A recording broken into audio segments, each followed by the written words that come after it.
The Alpha Sessions Live with Emma Joyce. Hi, Maya. Hi, Emma. So for regular followers of Alpha Sessions, you might have known, and you might have seen on our YouTube, that Maya's, like we said before, Maya makes an annual appearance on the Alpha Sessions. She has done for the last couple of years. Has to be done. Yeah, exactly. Why not? I was unfortunate enough to miss the last appearance, but I'm here now, so it's all good. Alan made a good impression.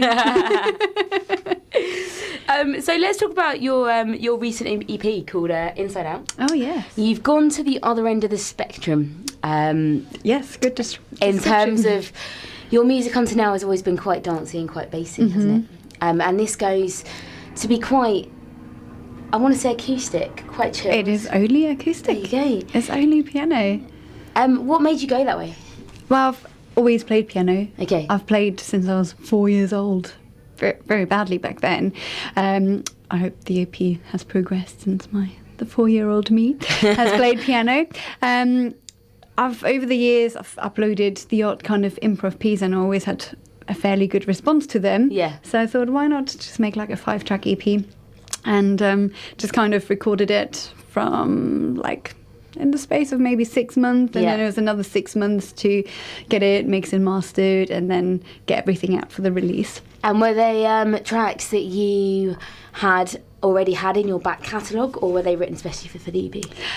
I think one, which was the Resistance one, that I put on SoundCloud before, and that had really good response. So I decided to put that on.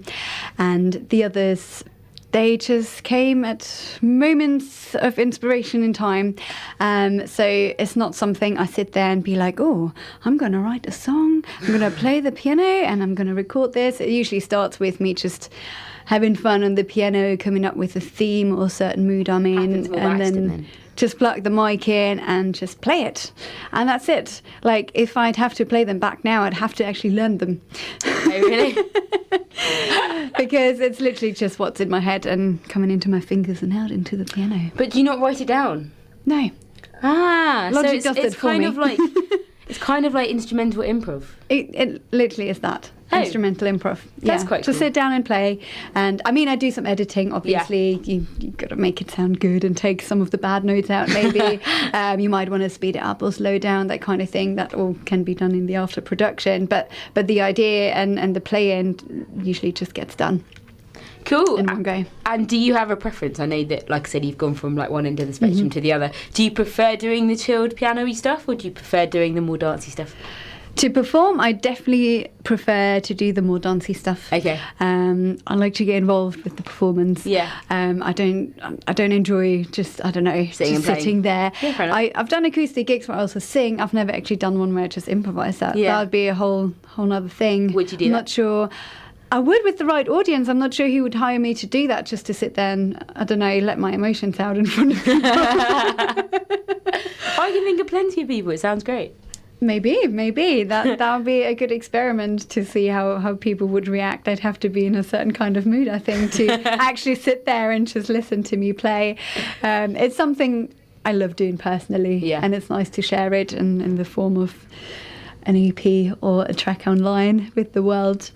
Cool. And were you, obviously, it being such a change, naturally you would have been a bit nervous? Not really, because it comes really natural to me, and because it's not my main thing, I'm not actually too bothered how successful it is. If it has like lots and lots of plays, or if just there's a bunch of people that really enjoyed it. I've made like just 50 hard copies, just a really, really small press, and everyone that like bought one, I got such nice feedback. So I feel like it's one of those where even if just like a bunch of people just really enjoy that, then I'm happy, because it's just sharing Inside Out. That's what it's all about with the EP and the piano stuff. Awesome. We're going to play a first one of your tracks now. We're going to go back to the slightly older stuff. We're not going to play a piano instrumental. We're going to hear Maya's voice, which is going to be great. What's this called then? This one is called Our Future. It's not been out yet. I'm hoping this is still going to be released. Amazing. I've lost touch with the producer a little bit over the last few months. Oh, no. But yeah, we've got together over Christmas. He's in Germany. We don't live very far from each other, we realised, and just go in the studio. And it was done within a couple of days. Great. So yeah, let's see what you think. Cool.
That was our feature, is that correct? It is. Yes, that was produced by Looney B, my lovely German friend in Germany. Have you worked with them on quite a lot of tracks, or is that the only one? We have worked on a lot of tracks, but this is the first one we actually got done. Okay. So there's a lot of unfinished As it happens, ones. yes. Does that happen a lot in the studio? You get cracking and then you think, oh no, I'm not going to bother. I don't often meet people in the studio. It often happens online, and you just, send ideas back and forth. Okay. And a lot of the time, producers are like, I'm just bored of this now, I'll do something else. You send them something else, and it's a bit of a nightmare sometimes, but at the end of the day, works out in the end. Tracks coming out, so it's fine. We're going to do a bit of a tease now, I think. Maya is going to sing live for us in just a bit. And she's also picked her favourite song that we're going to play in a few minutes as well. So make sure you keep listening to find out what that is. But before we do, I was just saying to your fair how ambitious it was, because you had to have a procedure at the start of the year. I did. That could have affected your voice either way, really. Yes, it was really, really scary, actually. And it took me a long week of deciding whether or not to do it. So I had a tonsillectomy. Shout out to all the people that are lying there. Maybe what do you call right people now. that have no tonsils? Is there a word for that? Tonsilless? I don't know. Fair enough. That's a good one. I'll give you that. No idea what you'd call them. Yeah, that was really scary. I've never been to hospital either, apart from in the studio here. Not for a procedure or being ill or anything. So that alone was scary, but being under anaesthetics was scary. And the prospect of not knowing how it's going to affect my voice was, not an easy decision to make. I did have, I made sure that the anaesthetics, I didn't have the tube going through the vocal cords. That's really important. If you're a singer, don't do that. Yeah. Is that a thing? Can you make sure that doesn't happen? Can they still do it? You can rest it on top of your larynx. Okay. So I feel like I'm learning biology as we There's a speak. slight risk still of your voice changing, but the surgeon talked me through it just before, and then the anaesthetics knocked me out. So there's still a slight risk with that. But if it goes through the vocal cords, you can scratch your vocal cords, and I did not want that to happen. And I had a bit of a nightmare just before the procedure because doctors didn't listen to me, and they were going to put the tube down my throat. And I'm glad I double checked, because otherwise they would have done that, and I didn't give them consent for it. And then last minute they had to change the anaesthetics. Oh wow. My voice did change after, and it was quite an unnerving time for me, being a singer and that being my career. I was misdiagnosed with vocal nodules because I struggled, just speaking for a couple of minutes, my voice got so hoarse that it really hurt for a good month or so. So they thought I had nodules. They looked down with the camera. Nodules mean that you can't sing again, right? Or you they have to do can a big sing. operation? It's basically little nodules on your cords. So it means your vocal folds don't properly go together. And because my voice was quite breathy, that's what they thought. And when they looked down with a not so good camera, they saw some saliva on my vocal cords and thought there was nodules. How can you make that mistake? I don't understand. Never mind. No, that wasn't a great experience. I asked for the proper screen to be seen. Yeah. And Did you get to watch it on DVD? I haven't got a recording of it, but yeah, I would have asked for one. I should, shouldn't I? Wow. So yeah, they found out it's not, so that's really good. But luckily, I found a really good vocal coach that coached me through all of it. Yeah. That was essential. So if you're having a tonsillectomy and you're a singer, make sure you've got someone that has got some experience with that kind of thing that can get you out the other end. Yeah, because it can be really scary. Of course, this is an orthopaedic hospital, so the chances of you having a tonsillectomy here are probably quite slim. However, that's very good advice all the same.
we're obviously coming to the end of the summer.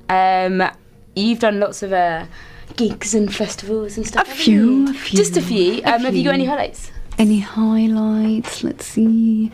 It's great to be booked to play in Germany on home ground. Yeah. That was great. At GC Is it weird Beats. going back home to play? To play? To pay. They paid me, luckily. Kind of. Yeah. It was. I had my family there, so that was a new experience. They don't usually get to see me play out live. It's weird doing like the talking in between in German, the like, come on, let's see you dancing, the kind of thing, you know, who I am. I'm like, oh, my name's not Maya Wolff. All of a sudden it's Maya Wolff. So that's kind of weird. But other than that, it's the same thing. The crowd is the same. The scene is kind of the same. So that's nice. You get the same feel, which is great. What's the music scene like in Germany? Oh, that's a good question, isn't it? I think it's a lot more similar to the English music scene nowadays than it used to be. Okay. It's a long conversation, I think, to have how it is. But to be honest, I've lived there for 12 years, so I'm probably not actually the best person to ask.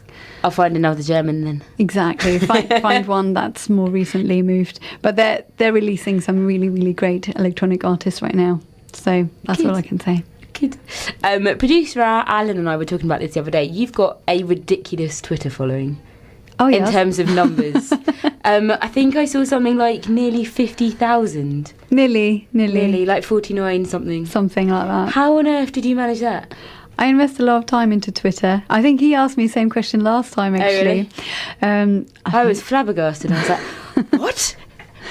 It's just been, I don't know, not constantly, but investing a lot of time in putting things into your feed, linking it to your other accounts, finding interesting people to follow. Because you do really well. I mean, now in the music industry, I think it's really important to, or you kind of have to, self-promote yourself. Yeah. And obviously Twitter's a big part of that. Mm-hmm. If there are any budding artists that are looking for tips, what would you say? Because I say you're a pretty big expert if you had 50,000 followers. Wow, I can talk a lot about Twitter and managing your account. I think that might be quite a boring conversation. How would you promote yourself if you're a new artist? What top tip would you give them?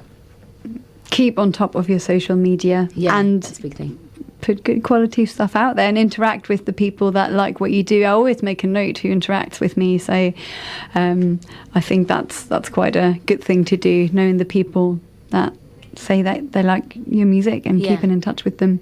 I can't keep in touch with all of them, but I do like a Follow Friday 50,000. shout out or something where I made a note of the people and put them on a list that I know take note of my music, so they get a shout out. That kind of thing. It's just little things, I think, but just being active and just putting fans yourself like out to there. feel loved, I think. Yeah, and it's just great to network with people. Like a lot of producers that I've worked with, I've met through a social network, so it's so easy nowadays just to connect with people, which I love about it.